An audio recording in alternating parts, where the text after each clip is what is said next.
Hello learners, welcome back to our YouTube channel India's learner. Friends, आज के इस video में हम कंटिन्यू करने जा रहे हैं क्लास 7 एनसीईआरटी ज्योग्राफी से लेसन 4 एयर। तो आज के इस वीडियो में हम पढ़ने वाले हैं दो इम्पोर्टेंट टॉपिक्स के बारे में, जो कि हैं वेदर एंड क्लाइमेट। तो चलिए जानते हैं कि वेदर और क्लाइमेट क्या होते हैं और किन तत्वों का इन पर प्रभाव पड़ता है, यानी कि ये कैसे निर्धारित किए जाते हैं।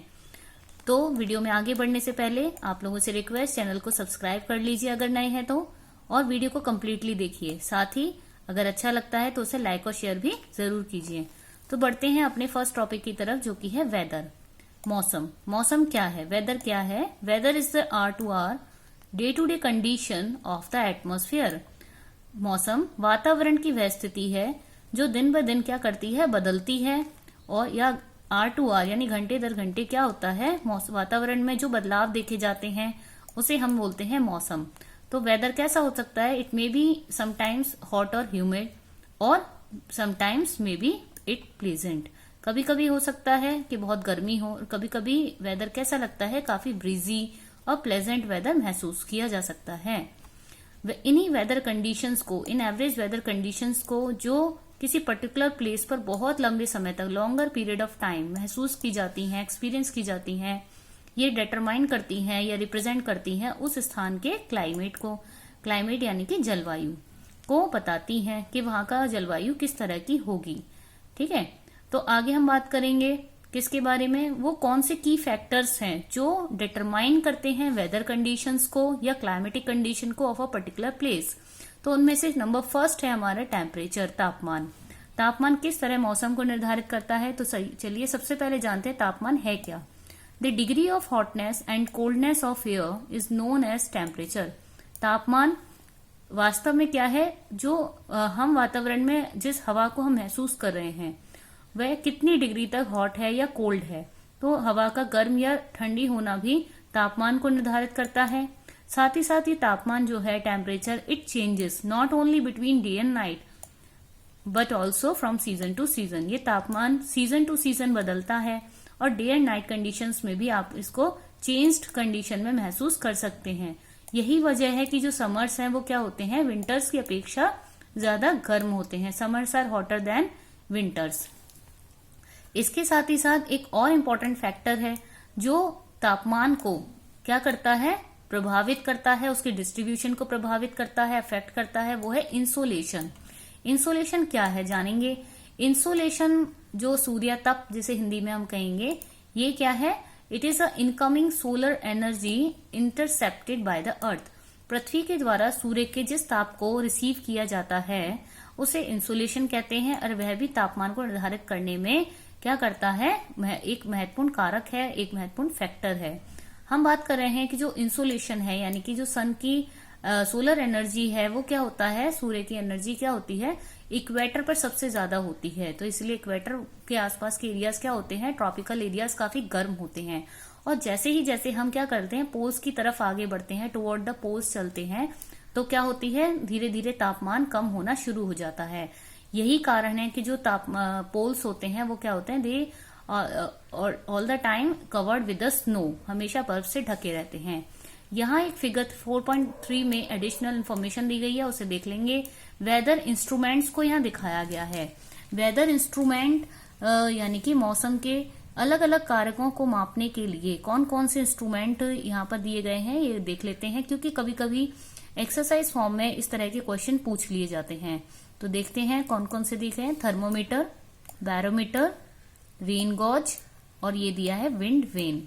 थर्मोमीटर क्या है? तापमान को मापने के लिए जिस यंत्र का इस्तेमाल करते हैं वो है थर्मोमीटर।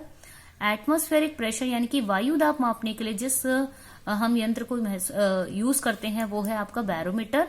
और रेनफॉल के लिए rain gauge, direction of the wind show करने के लिए विंड वेन। तो ये कुछ इंस्ट्रूमेंट थे, वेदर इंस्ट्रूमेंट, जिनका आप वाइडली इस्तेमाल होता है वर्ल्ड में, अलग अलग इंडस्ट्रीज में और अलग अलग इकोनॉमिक एक्टिविटीज में। आगे हम टॉपिक को कंटिन्यू करेंगे। टेम्परेचर, तो जैसा कि हमने देखा, ये जो टेम्परेचर है वो इसका जो डिस्ट्रीब्यूशन है वो काफी डिफरेंट है। तो जैसा कि हम देखेंगे, सिटीज जो होती हैं, temperature in cities is much higher than that of the villages. गांव की अपेक्षा शहर ज्यादा गर्म, वहां का तापमान ज्यादा ही होता है। ऐसा इसलिए क्योंकि काफी कंजेस्टेड बिल्डिंग्स हैं वहां पर एंड क्राउडेड हैं। ये एरिया ज्यादा क्राउडेड हैं, जिसकी वजह से यहाँ की हवा क्या होती है, काफी गर्म होती है। इस वजह से यहाँ का टेम्परेचर भी क्या होता है, काफी बढ़ा हुआ रहता है। और हम यहाँ पर एक एडिशनल बॉक्स को ध्यान से देखेंगे, क्योंकि ये काफी इंपॉर्टेंट होते हैं हमारे जानकारी के लिए। तो जानते हैं टेम्परेचर के बारे में। तो स्टैंडर्ड यूनिट जो होती है टेम्परेचर की फॉर मेजरिंग टेम्परेचर, वो क्या होती है, degree Celsius, and it was invented by Anders Celsius. और एक चीज इंफॉर्मेशन और दी गई है, उसे देख लेंगे कि वाटर जो है वो किस पर्टिकुलर सेल्सियस स्केल पर फ्रीज करता है, एट 0 डिग्री सेल्सियस। और बॉयल करने के लिए इसका आइडियल जो डिग्री है वो क्या है, 100 डिग्री सेल्सियस। इस तरह के क्वेश्चन एक्सरसाइज फॉर्म में 1 वर्ड में या 1 मार्क्स में पूछ लिए जाते हैं, तो उनको पढ़ना ना भूलें, इनको हमेशा मेमोराइज करते रहें। तो आगे बढ़ेंगे नेक्स्ट फैक्टर की तरफ, वो है आपका एयर प्रेशर, वायु दाब। इसके बारे में क्या है, एयर प्रेशर होता क्या है। तो air pressure is defined as the pressure exerted by the weight of air on the earth surface. पृथ्वी के सरफेस के थ्रू हवा जो कि वातावरण में है, वो क्या कर रही है, वो अपने वेट के कारण क्या करती है, एक दबाव बनाती है, और उसे हम वायुदाब यानी एयर प्रेशर कहते हैं। और एक चीज और नोटिस की होगी आपने कि यहाँ पर जो हमारी बॉडी है, यहाँ देख सकते हैं, you will be surprise to know that air above us pressures us with a great force on our bodies. हमारी बॉडीज पर वायुदाब का प्रभाव पड़ता है, लेकिन हम इसे बहुत कम महसूस करते हैं। ऐसा क्यों? This is because the air presses us from all direction, क्योंकि हमारी बॉडी पर इस वायुदाब का प्रभाव हर दिशा से पड़ता है, जिसके कारण हमारी जो बॉडी की काउंटर प्रेशर है वो इसको एक्सर्ट कर देती है। आगे हम पढ़ेंगे कि जैसे जैसे एटमॉस्फेयर में भी ये जो वायुदाब है, इसके बारे में क्या दिया है, as we go up the layer of atmosphere. जो हमने last time layer of atmosphere cover किया था, वो देखा था कि वातावरण में लगभग 5 लेयर्स के बारे में हमने पढ़ा था। तो जैसे जैसे हम लेयर दर लेयर ऊपर जाएंगे, तो ये वायुदाब जो है, प्रेशर है, दिस इट फॉल्स रैपिडली। ये भी, इसका दबाव भी धीरे धीरे तेजी से कम होने लगता है।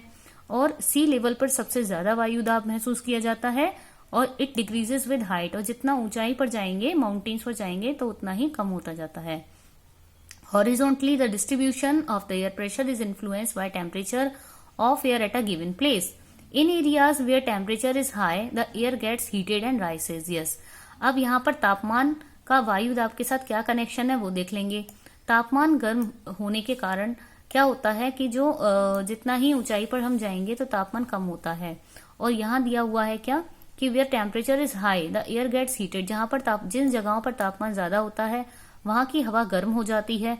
और गर्म हवा क्या होती है, हल्की होती है वायु में तो वातावरण में क्या करती है, ये फ्लोट करने लगती है।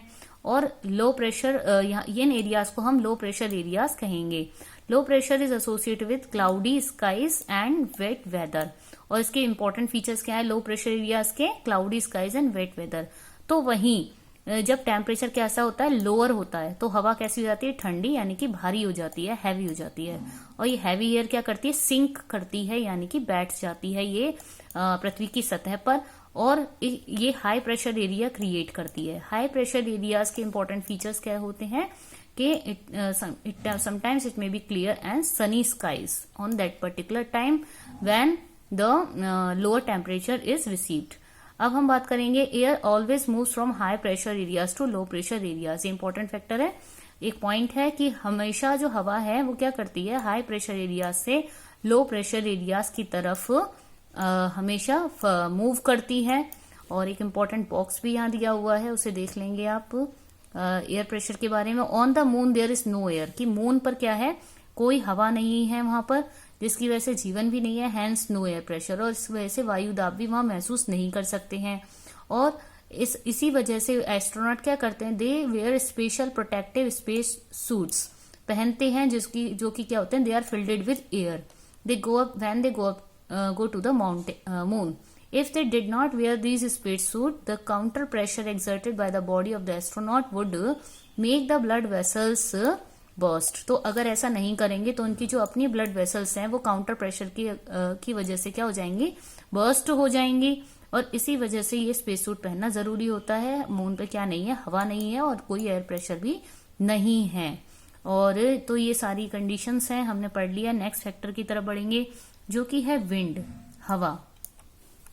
तो हवा क्या है, बेसिकली विंड क्या है? तो विंड हम यहाँ पर विंड जो होती है, the movement of air from high pressure area to low pressure, अभी पढ़ा था हमने, इज कॉल्ड विंड। इन्हीं एयर को जो प्रेशर के साथ मूव करती हैं, आगे बढ़ती हैं, फ्लो करती हैं, उसे हम बोलते हैं विंड, यानी कि हवा। और ये जो विंड होते हैं ये किस तरह की, इनकी कई फॉर्म्स में देखी जा सकती हैं। ये जैसे समटाइम्स स्टॉर्म के फॉर्म में, जब तेज हवाएं होती हैं स्टॉर्म के फॉर्म में देखी जाती हैं। तो कभी ब्रीज के फॉर्म में, जब जेंटली फ्लो करती हैं तो ब्रीज के फॉर्म में देखी जाती हैं। उस डे को हम विंडी डे भी कह देते हैं। तो wind is named after the direction from which it blows. Example, the wind blowing from the west is called westerly. यहाँ एक डू यू नो बॉक्स में इन्फॉर्मेशन दी गई है कि जिस दिशा में हवा बहती है उसे उसी का नाम दे दिया जाता है। जैसे कि पश्चिम की तरफ बहने वाली को वेस्टर्ली विंड भी कह सकते हैं। आगे इसी टॉपिक को कंटिन्यू करेंगे नेक्स्ट स्लाइड में, कि जो विंड्स हैं वो कई तरह की विंड्स जो हैं वो कई फॉर्म्स में या कई टाइप्स उनके होते हैं। जैसे कि कौन कौन से? Permanent winds, some winds are called seasonal winds and some are called local winds. तो जो परमानेंट विंड्स हैं, जैसा कि इनका नाम है परमानेंट विंड्स, तो ये विंड्स जो होती हैं ये हमेशा ही पृथ्वी पर, पूरे अर्थ सरफेस पर सेम अमाउंट में या नेचर में महसूस की जाती हैं। जैसे कि ट्रेड विंड्स हैं, व्यापारिक पवनें हैं, और वेस्टर्लाइज हैं, पश्चिमी विक्षोभ है, ईस्टरलाइज हैं। ये परमानेंट विंड्स हैं कुछ, और ये साल भर एक ही तरह से कंस्टेंटली महसूस की जाती हैं। इन अ पर्टिकुलर डायरेक्शन ही ये फ्लो होती हैं। सीजनल विंड्स वो होती हैं जो करती हैं अपना डायरेक्शन चेंज करती हैं इन डिफरेंट सीजन्स, उन्हें सीजनल विंड्स कहते हैं। जैसे कि जो मानसून पवनें होती हैं उन्हें, जैसे मानसून इन इंडिया। आगे हम देखेंगे लोकल विंड्स। लोकल, जैसा कि इनके नाम से पता चल रहा है, एक पर्टिकुलर पीरियड में ऑफ द डे और year in the small area it is experienced. For example land and sea breeze, जैसे कि लैंड एंड सी ब्रीज के साथ होता है। आगे पढ़ेंगे, हम टॉपिक को कंटिन्यू करेंगे। नेक्स्ट फैक्टर आता है हमारे लिए मॉइस्चर। मॉइस्चर की बात हो रही है तो यहाँ पर जो मॉइस्चर है उससे मतलब है हमारा रेनफॉल से। तो हम सबसे पहले यहाँ पर बात करेंगे सीधे पढ़ने। When water evaporates from land and different water bodies it becomes water vapour. ये हमने वाटर साइकिल आपने पढ़ा होगा, ये सब कुछ वही है, उन्हीं को रिकॉल कर लेते हैं एक बार।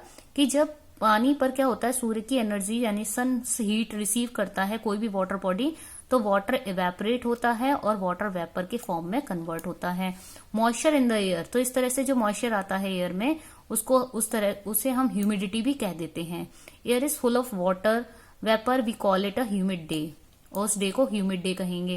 As the air gets warmer, अगर हवा जो होती है बहुत ज्यादा गर्म होना शुरू हो जाती है तो क्या होता है, its capacity to hold a water vapour increases and so it becomes more and more humid. तो क्या हो जाता है, जितनी हवा गर्म होती रहती है उतना ही वाटर वेपर को होल्ड करने की इसकी कैपेसिटी भी बढ़ जाती है।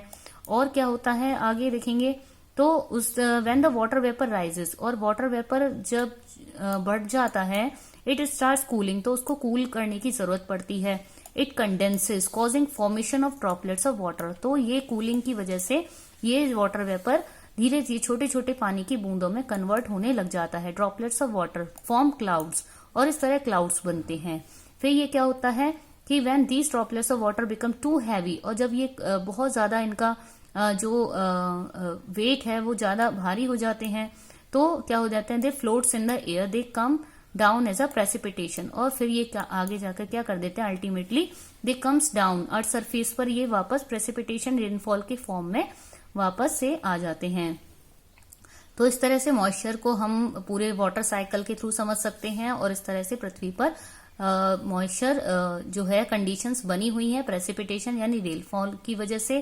Precipitation that comes down to the earth in liquid form is called rain, तो हम इसे बारिश भी कहते हैं। Most of the ground water comes from rain water.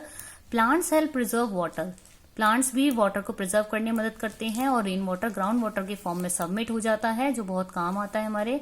When trees on hills sides are cut, rainwater flows down the bare mountains and can cause flooding of low-lying areas. कभी कभी बारिश से फ्लडिंग की कंडीशंस भी बनती हैं, ऐसा इसलिए क्योंकि हम पेड़ों को काट रहे हैं। माउंटेन्स पर स्लोप्स बेयर माउंटेन्स हो जाते हैं, जिसके थ्रू ये फ्लड्स की कंडीशन लो लाइंग एरियाज पर बन जाती है। On the basis of mechanism के अकॉर्डिंग इन रेनफॉल को हमने 3 टाइप्स में डिवाइड किया हुआ है यहाँ पर, और ये पिक्चर्स में या फिगर 4.5 में भी उनको हम देख सकते हैं। These types are first of convectional rainfall, second is orographic rainfall and third type of rainfall is cyclonic rainfall. चलते हैं फिगर 4.5 की तरफ। तो पहला आपको देख सकते हैं साइक्लोनिक रेनफॉल यहाँ दिखाई हुई है कि यहाँ पर किस तरह वार्म एयर हल्की होती है और वो ऊपर उठ रही है, कोल्ड एयर नीचे की तरफ अर्थ सरफेस की तरफ आगे बढ़ रही है, और इस तरह से साइक्लोनिक रेनफॉल की कंडीशंस क्रिएट हो रही हैं। तो वहीं ओरोग्राफिक रेनफॉल में यहाँ पर मॉइस्चर जो है वो किस तरह से ऊपर की तरफ आगे बढ़ रही है। नेक्स्ट कन्वेंशनल रेनफॉल, यहाँ आप देख सकते हैं किस तरह वार्म एयर ऊपर उठ रही है। तो ये सारी कंडीशंस आपने पढ़ ली हैं और इस तरह अपने चैप्टर को हमने कर दिया है फिनिश। And thank you.